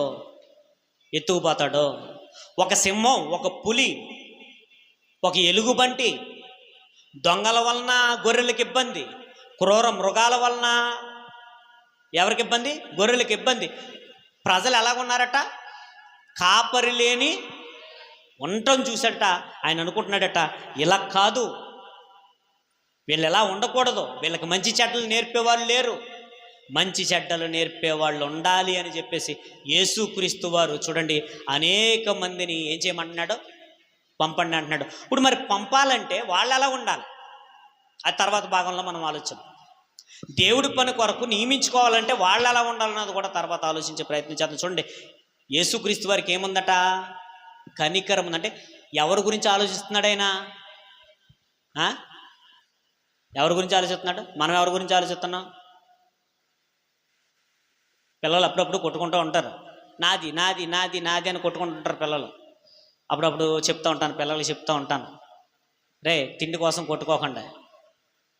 ఎందుకంటే రేపొద్దున్న మీరు ఎదిగిన తర్వాత ఎవరి ఇబ్బందుల్లో ఉన్నా మీకు అక్క బాగుందా, తమ్ముడు సహాయం చేయాలి, తమ్ముడు బాగున్నాడా, అక్కకు సహాయం చేయాలి.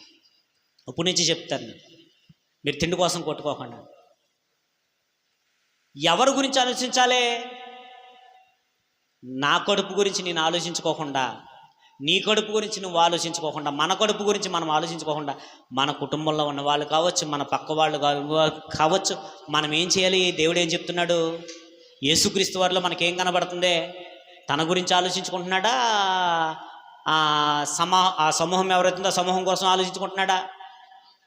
సమూహం కోసం ఆలోచిస్తున్నాడు. చూడండి ఎంత గొప్ప నాయకుడు. ఇప్పుడు మోషే గారు మనం విన్నాం, ఇప్పుడు యేసుక్రీస్తు వారు చూడండి, ఇంకా చూడండి ఆయన యొక్క వ్యక్తిత్వం గురించి ఇంకా మనకు కనబడుతుంది. మత్తయి సువార్త 14వ అధ్యాయము 14వ వచనం చూడండి ఒకసారి. మత్తయి గారు రాసిన సువార్త 14వ అధ్యాయం 14వ వచనం. ఆయన వచ్చి జనసమూహమును చూచి వారి మీద కనికరపడి వారిలో రోగులైన వారిని ఏం చేశాడట?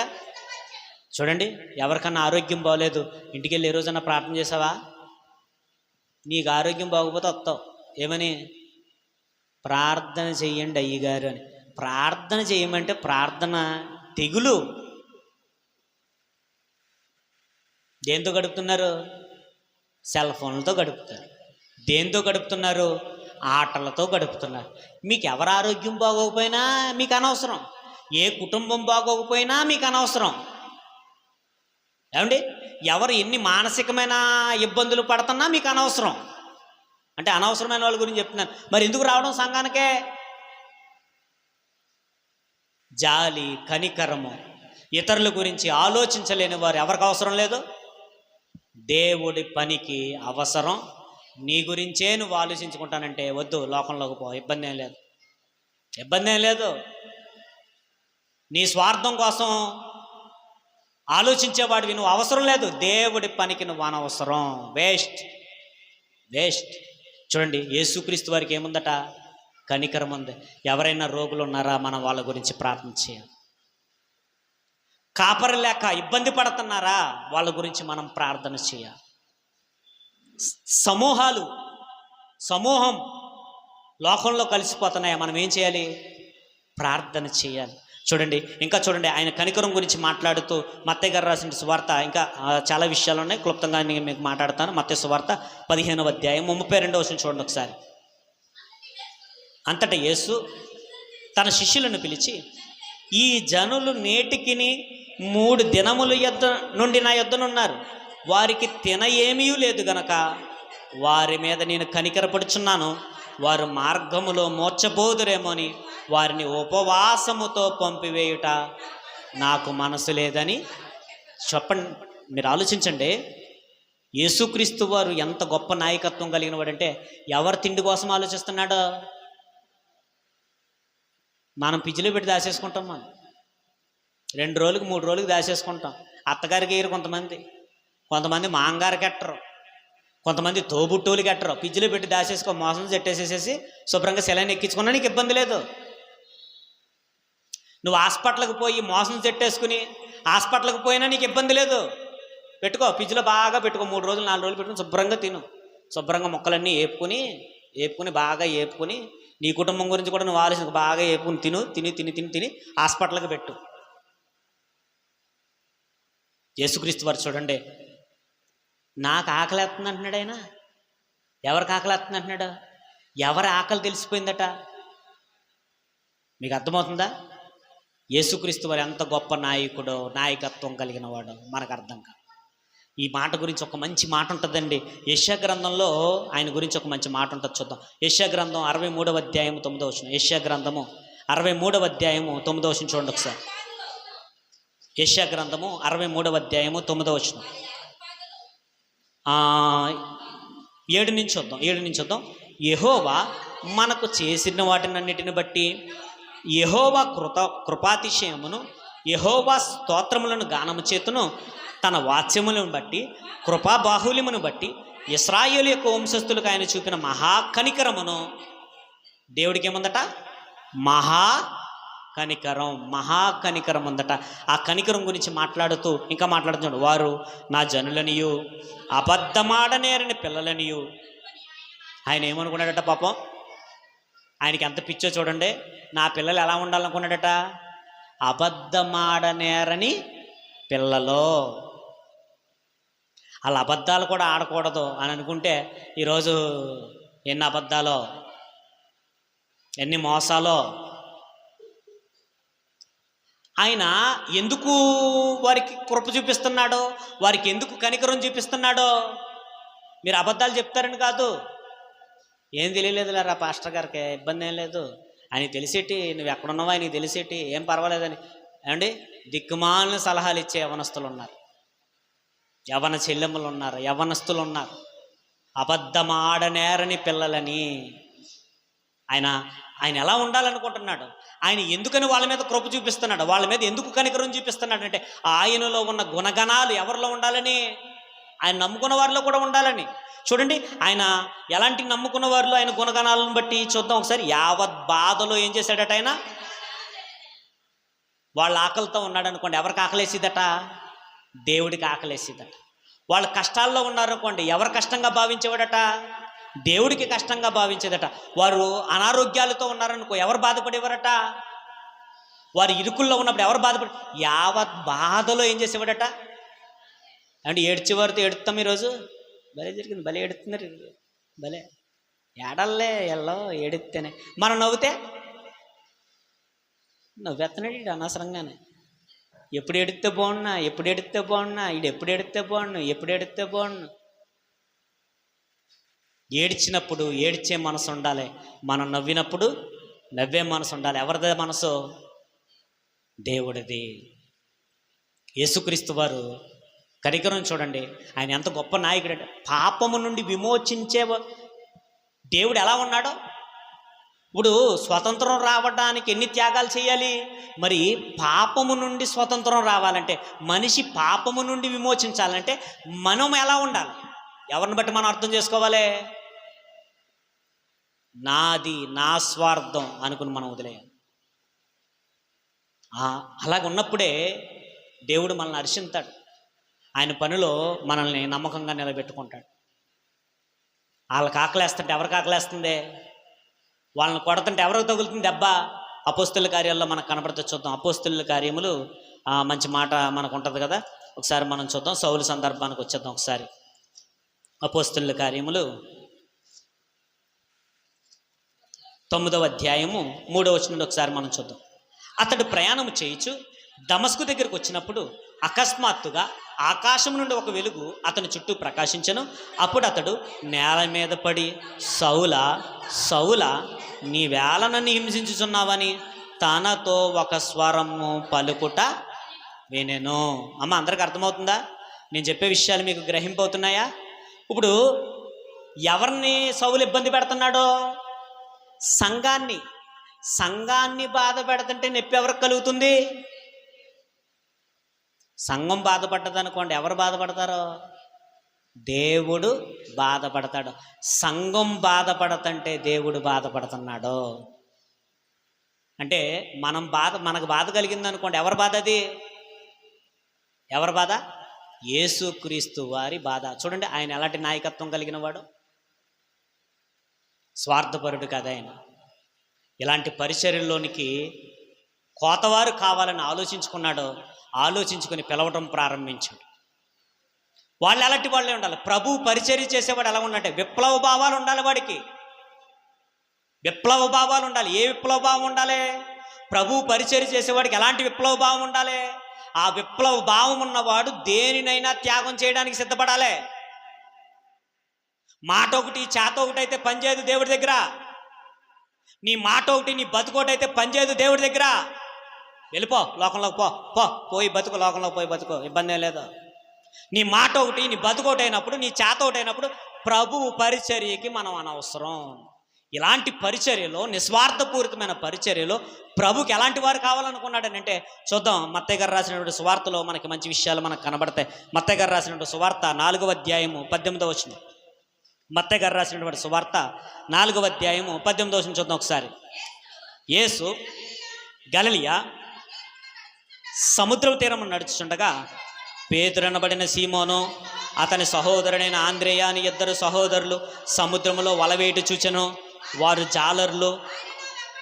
నా వెంబడి రండి, నేను మిమ్మను మనుషులు పట్టు జాలరులుగా చేతునని వారితో చెప్పాను.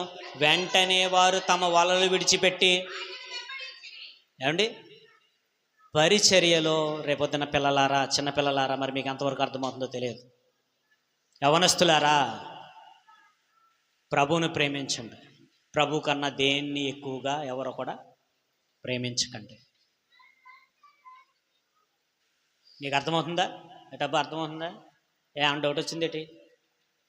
డౌట్ వస్తే అడుగు, చెప్తాను. జాగ్రత్తగా అర్థమవుతుందా? చెప్తున్నప్పుడు వినాలి, సరేనా? ఎక్కడికి వచ్చాం?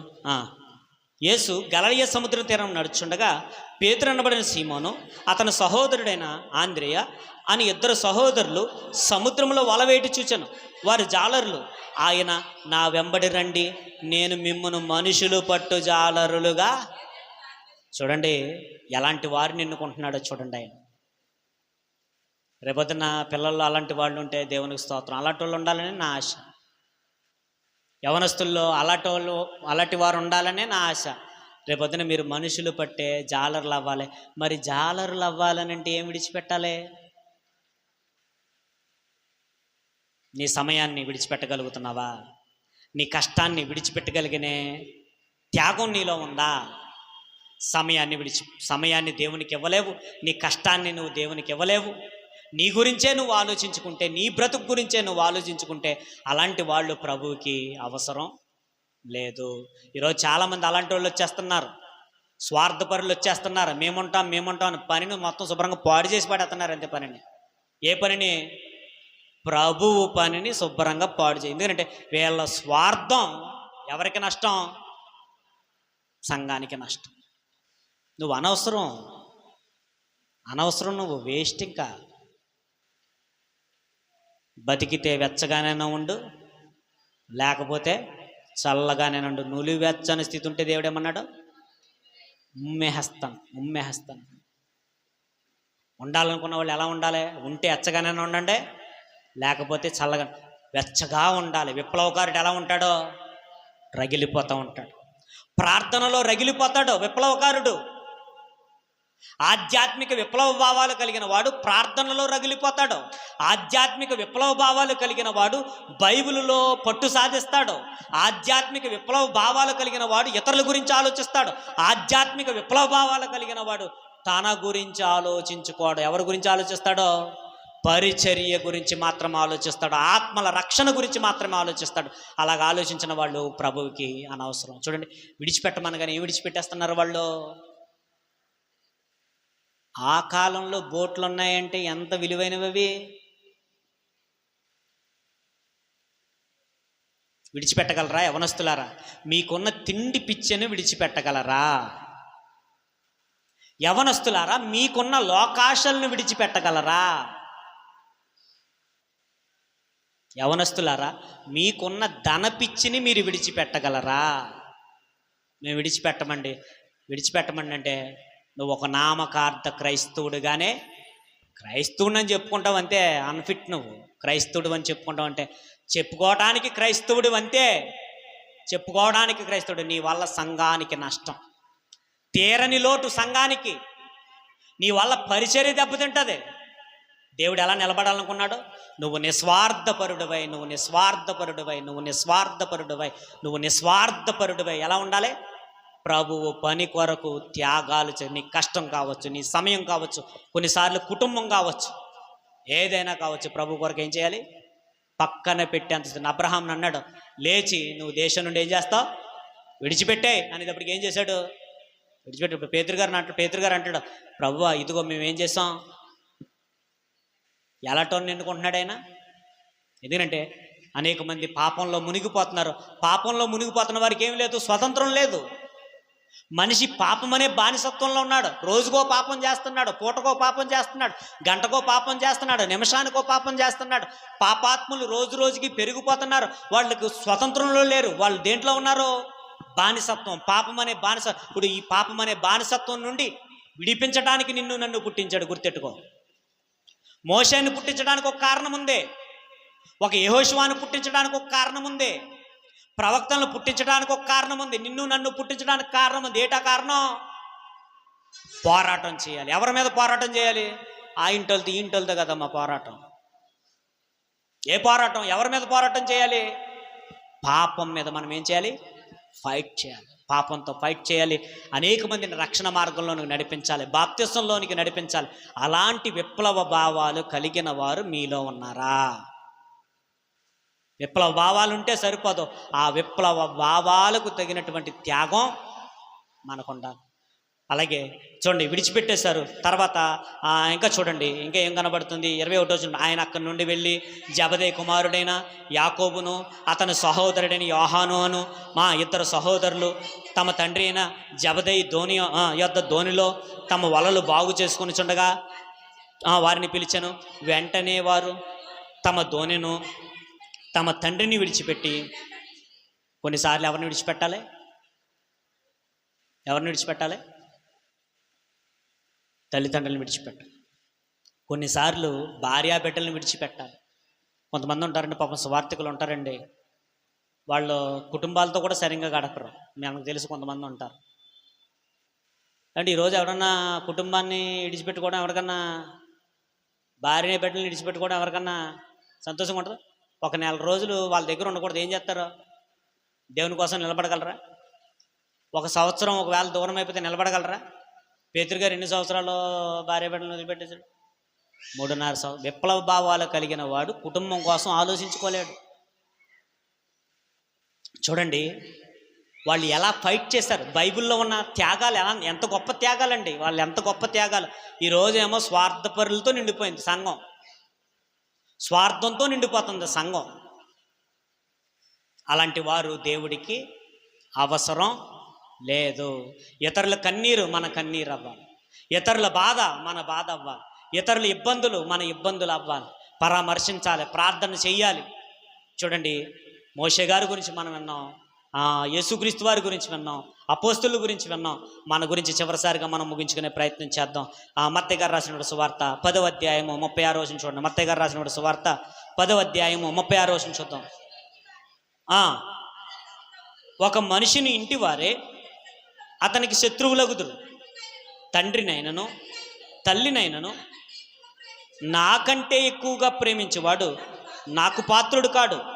కుమారుణ్ణైనను కుమార్తెనైనను నాకంటే ఎక్కువగా ప్రేమించేవాడు నాకు పాత్రుడు కాడు.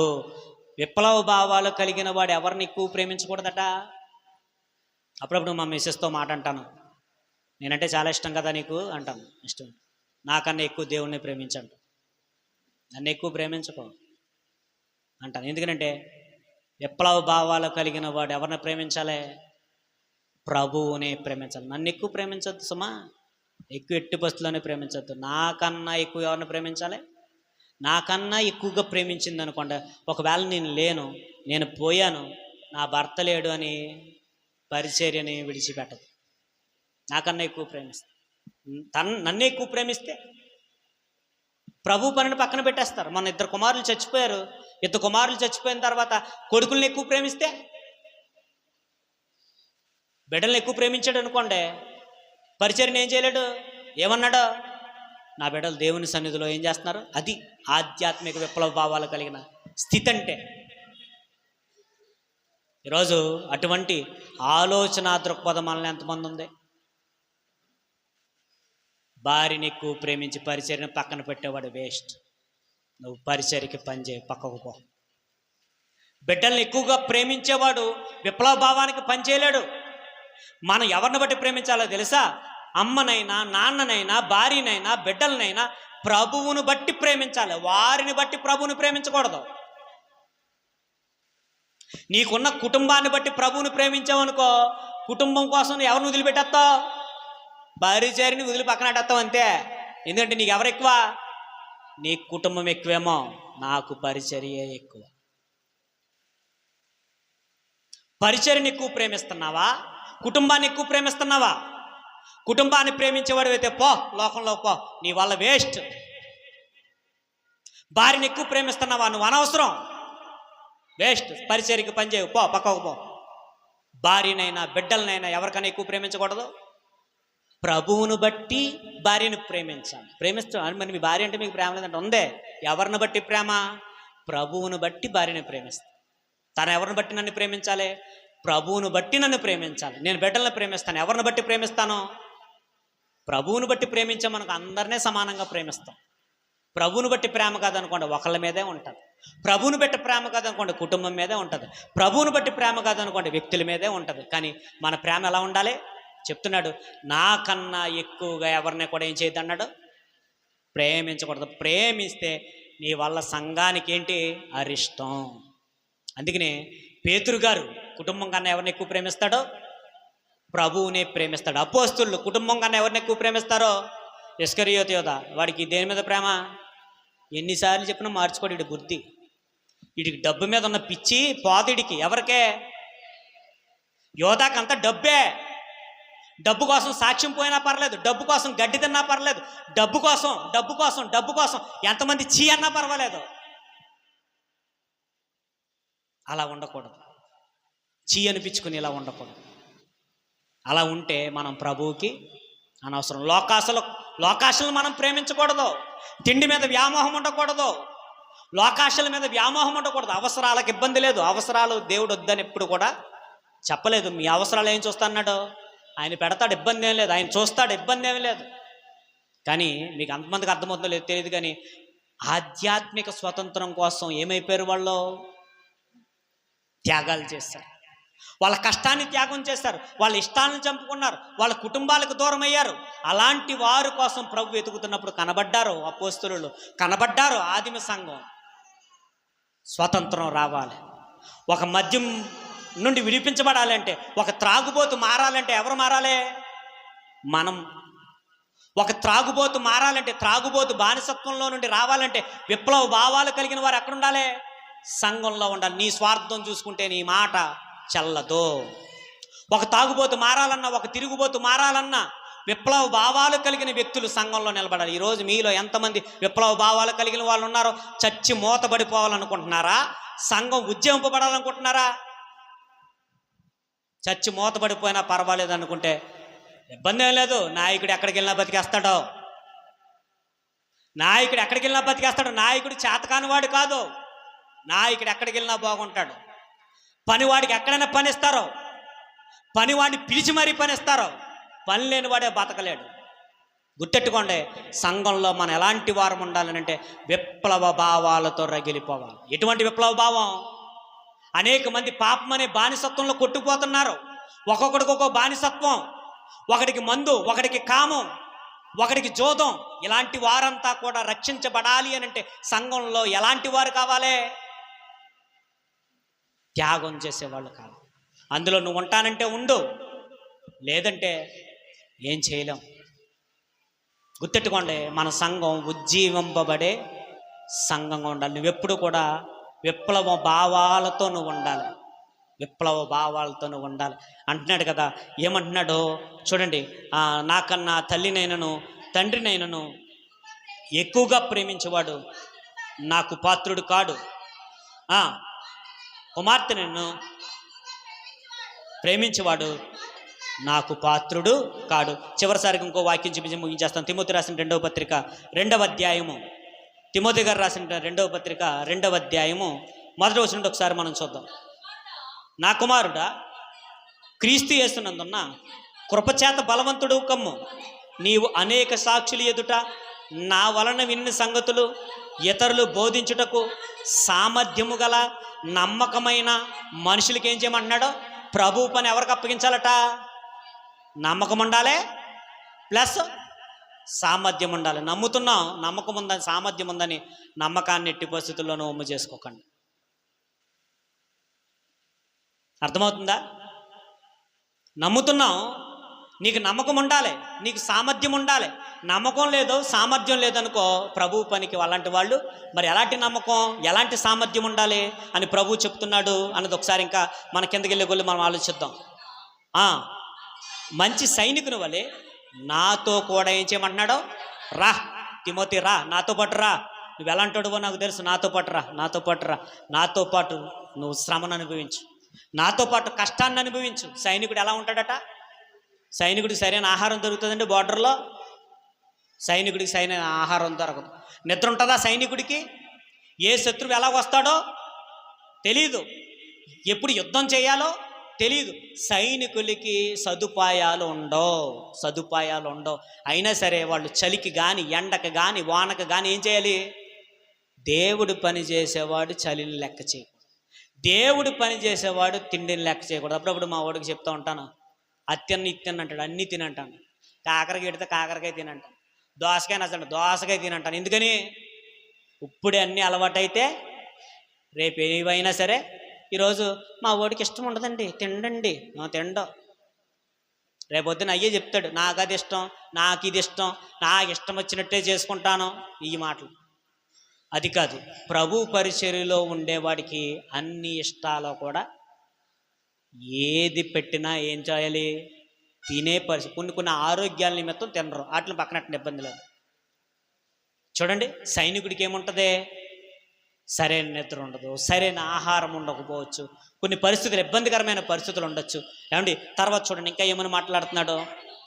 సైనికుడు ఎవడను యుద్ధమునకు పోవునప్పుడు తను దండులో చేర్చుకున్న వాడిని సంతోషపెట్టవలనని ఈ జీవన వ్యాపారములో చిక్కుకొనడు. భార్య బిడ్డల మీద మమకారం చంపుకుని ఎక్కడికి వెళ్ళాలి? బార్డర్లో ఎన్ని నెలలు ఉండాలమ్మా? బార్డర్లో 6 నెలలకు ఒకసారి. ఇదివరకు సంవత్సరంకి ఒకసారి అనుకుంటాను, ఇప్పుడు ఒక 6 నెలలకు ఒకసారి. 6 నెలలకు ఒకసారి చూడడానికి రావాలి. ఎన్ని ఇష్టాలు చంపుకోవాలి? మరి ప్రభు పరిచర్య చేసుకునేవాడు ఎన్ని ఇష్టాలను చంపుకోవాలి? అందుకే పౌలు గారు అంటాడు కదా, భార్యలు ఉన్నవారు లేనట్టు. భార్య ఉంటేనే ఎలా ఉండమన్నాడు? నువ్వు సైనికుడివయ్యా, నువ్వు పోరాట యోధుడివయ్యా, నువ్వు స్వతంత్రం కోసం ఫైట్ చేస్తున్నావు. ఎటువంటి స్వతంత్రం? పాపం అనే బానిసత్వంలో త్రాగుబోతుల కోసం ఫైట్ చేస్తున్నావు, నువ్వు తిరుగుబోతుల కోసం ఫైట్ చేస్తున్నావు, వ్యభిచారుల కోసం ఫైట్ చేస్తున్నావు, దొంగల కోసం ఫైట్ చేస్తున్నావు, వాళ్ళు రక్షణలోనికి రావాలని నువ్వు ఫైట్ చేస్తున్నావు. ఫైట్ చేసేవాడు ఎలా ఉండాలి? నిస్వార్థపరుడై ఉండాలి. అలాంటి నిస్వార్థపరుడై ఉంటే పరిచర్యలో ఉండు. మామాటం లేకుండా చెప్తున్నాను, నువ్వు స్వార్థపరుడివైతే ప్రభు పరిచర్య చేయకు, వద్దు. ఒక విశ్వాసలాగా వచ్చి కూర్చుని వెళ్ళిపో అంతే, ఇబ్బంది ఏం లేదు. వచ్చి కూర్చుని చప్పట్లు కొట్టి వాక్యం బాగుంటే వాక్యం బాగుందని చెప్పు, నీకు నచ్చకపోతే మొహం మార్చుకో, ఏదైనా చేసుకో. కానీ ప్రభు పరిచర్యలోకి ఉండేవాడు అండి, ఆధ్యాత్మిక స్వతంత్రం కోసం ఫైట్ చేసేవాడు ఎలా ఉండాలి? నిస్వార్థపరుడై ఉండాలి. ఆ రోజు ప్రవక్తలు నిస్వార్థపరులు, ఆ రోజు నీతిమంతులు నిస్వార్థపరులు, యేసుక్రీస్తు వారు నిస్వార్థపరుడు, అపోస్తులు నిస్వార్థపరులు. అందుకనే వాళ్ళు పోరాటం చేశారు. దేని మీద? యేసుక్రీస్తు వారు సిలువ ఎక్కడానికి కూడా రెడీ అయిపోయాడు. రేపొద్దున్న చంపేస్తామని తెలిసిన ఎందులో ఉండాలి? ప్రభు సేవలో ఉండాలి. కనుక కొద్ది విషయాల్లో నమ్మకంగా ఉన్నవాడు ఎక్కువ విషయాల్లోనూ నమ్మకంగా ఉంటాడు. అందరికీ అర్థమైందా? ఏమర్థమైంది? అర్థమైపోయిందా? ఇంకా చాలా సంగతులు ఉన్నాయి, ముగించేసుకుందాం. మనం ఈ స్వతంత్ర దినాన భారతదేశంలో ఉన్న వారందరికీ ఏం రావాలి? ఏ విషయంలో స్వతంత్రం రావాలి అని అంటే, పాపము నుండి స్వతంత్రం రావాలి. పాపము నుండి స్వతంత్రం రావాలంటే నాయకులు నిలబడాలి. ఎలాంటి నాయకులు నిలబడాలి? ఇతరుల కష్టాన్ని మన కష్టమని, ఇతరులు ఆకలిగా ఉంటే, మన సహోదరుడు అంటున్నాడు, అన్న మనోడు భోజనానికి కూడా ఇబ్బంది పడుతున్నాడు అన్న, పాపం వెళ్ళి సహాయం చేసి వచ్చాడు. మీకు అర్థమవుతుందా? పేర్లు చెప్పను, నేను చెప్పాల్సిన అవసరం లేదు. ఒకళ్ళు పొగిడినట్టు ఒకళ్ళు తిట్టినట్టు ఉండకూడదు. ఇతరుల గురించి, ఇతరుల కష్టాల గురించి, ఇతరుల కన్నీరు గురించి, ఇతరుల బాధల గురించి ఆలోచించేవాడే సంఘంలో ఉండాలి. లేకపోతే నువ్వు సంఘానికి వచ్చినా వేస్ట్, నీ వల్ల ప్రయోజనం ఉండదు. అర్థం చేసుకో. ఈ విషయం అర్థమైతే మనం బాగుంటాం. తిండి మీద పిచ్చి ఉండకూడదు, బంధు ప్రీతి మనకు ఉండకూడదు. మీకు అర్థమవుతుందా? తిండి మీద పిచ్చి, ఇది తినలేకపోతే నేను ఉండలేను, వద్దు. ఇది తాగపోతే నేను ఉండలేను, వద్దు. ఇదే నాకు కావాలి, వద్దు. మనకి పిచ్చిపోవాలి. ఏ పిచ్చి? లోక వ్యామోహాల మీద పిచ్చిపోవాలి. సైనికుడిని చూడండి అంటున్నాడు అపోస్తలుడైన పౌలు గారు. తిమోతి రా, నాతో పాటు రా, నాతో పాటు కష్టపడు. అనేక మంది నశించిపోతున్నారు, అనేక మంది పాపంలోనికి వెళ్ళిపోతున్నారు. రా, నువ్వే విప్లవ భావాలు కలిగిన వాడు, నాతో పాటు రా, ఫైట్ చేయి, నాతో పాటు రా అన్నాడు. గౌషం చెప్పమంటారా? మాలాటోళ్ళతో ఉండాలంటే మీరు యథార్థవంతులైతేనే ఉండగలరు, లేకపోతే నాతో ఉండలేరు. నేను కూడా యథార్థపరులైతేనే ఉండగలను. చెప్పేస్తున్నాను. మిమ్మల్ని పట్టించుకుంటాను అనుకుంటారో పట్టించుకోవాలని అనుకుంటారో నాకు అనవసరం. నాకుతో ఉండాలి అని అంటే యథార్థపరులై ఉండాలి. నేను వారితో ఉండాలనుకుంటే యథార్థంగా ఉన్నవారితోనే నేను ఉండగలను, నడవగలను. ఒకవేళ యథార్థత లేకపోతే దేవుడు నన్ను కూడా వదిలేయచ్చు. ఇప్పుడున్న ఆ భావన ఎప్పుడు కూడా ఉండాలి? మరణం వరకు ఉండాలి. ఇప్పుడున్న భావం ఎప్పటికీ ఉండాలని మీ ప్రార్థనలో జ్ఞాపకం చేసుకో. ఇప్పుడున్న స్థితి ఎప్పుడూ ఉండాలి. ఇప్పుడున్న స్థితి ఎప్పుడూ ఉండాలి. నాతో జర్నీ చేయాలంటే, ఈ పరిచర్యలో జర్నీ చేయాలంటే మీరు యథార్థ పరులైతేనే జర్నీ చేయగలరు. లేకపోతే రోజు వాక్యంతో కొట్టించుకోవటమే. కొట్టించుకుని బాధపడినా నేనేం చేసేది ఏం లేదు. మీకు అందరికీ చెప్తున్నాను. కొంతమంది బాధపడుతున్నారు, కొంతమంది ఇబ్బంది పడుతున్నారు. మా మాటం లేకుండా చెప్తున్నాడు అనుకున్నారు. చెప్పేస్తాం, మరి ఏం చేస్తాం? మీరు బాధపడినా మాకు అనవసరం, మీరు ఏం చేసినా మాకు అనవసరం. మీరు యథార్థ పరులు అయితేనే సంఘంలో ఉండండి. యథార్థ పరులు కాలేదా, ఇతరులను బాధ పెట్టేవారుగా ఉన్నారా, సంఘంలో ఉండద్దు దయచేసి. ఇబ్బంది ఏం లేదు. ఒకవేళ ఇంకో మాట నేను అనకూడదు, అన్నం పరిస్థితి వచ్చినప్పుడు మాత్రమే అంటాను. అర్థం చేసుకోండి. సంఘం ఉజ్జీవింపబడేలా ఉండాలంటే సంఘంలో ఎవరు ఉండాలి? విప్లవ భావాలు కలిగిన వాళ్ళు. ఏ విప్లవ భావాలు కలిగిన వాళ్ళు? ఇతరుల కష్టం మన కష్టం అనుకునేవారు, ఇతరుల ఇబ్బంది మన ఇబ్బంది అనుకునేవారు. అలాంటి వారు మాత్రమే సంఘంలో ఉండాలి. అలా మనం అంతా ఉండాలని నా మాటలు ముగిస్తున్నాను. తలవంచులైతే ప్రార్థన చేస్తాం. మహాపరిశుద్ధుడా, మహోన్నతుడా, మహాగణుడా, మా ప్రియపరలోక తండ్రి, ప్రేమ కలిగిన దేవా, దయ కలిగిన దేవా, మీకు వేలాది స్తుతులు, స్తోత్రాలు. ఇప్పటి వరకు తండ్రి తండ్రి ఎన్నో చక్కటి విషయాలు తండ్రి మీ దాసునైన నా ద్వారా మాట్లాడడానికి మీ కృప చూపించారు తండ్రి. ఎంతోమందికి అర్థం కావట్లేదు, అర్థం చేసుకోగలిగిన జ్ఞానాన్ని వారికి అనుగ్రహించండి. సంఘాన్ని భ్రష్టు పట్టించకుండా, సంఘానికి చెడ్డ పేరు తీసుకురాకుండా, సంఘాన్ని మెచ్చుకునే విధంగా తండ్రి యవన చెల్లెమ్మలు, యవన తమ్ముళ్ళు నిలబడటానికి మీ కృప చూపించండి. యథార్థవంతులను లేవనెత్తండి. మీ కొరకు పోరాడే యోధులను తండ్రి లేవనెత్తమని మీ పాత సన్నిధిలో తండ్రి పెడుతూ మా దేశాన్ని జ్ఞాపకం చేసుకో. మా దేశంలో ఉన్న వారిని, అనారోగ్యాలతో ఉన్నవారిని జ్ఞాపకం చేసుకో. రుణ బాధల్లో ఉన్నవారిని జ్ఞాపకం చేసుకో. మరి ప్రాముఖ్యంగా పాప బంధకాల్లో ఉన్నవారిని జ్ఞాపకం చేసుకో. విడిపించమని మీ కృపాస్తాలకు అప్పగించుకుంటూ మా ప్రభువును మీ ప్రియకుమారుడైన యేసుక్రీస్తు వారి యొక్క దేవుడి స్నాపరం తండ్రి, ఆమెన్. మన తండ్రి అయిన దేవుని ప్రేమ, యేసుక్రీస్తు వారి యొక్క కృప, పరిశుద్ధాత్మిక అన్యోన్య సహవాసం మనకును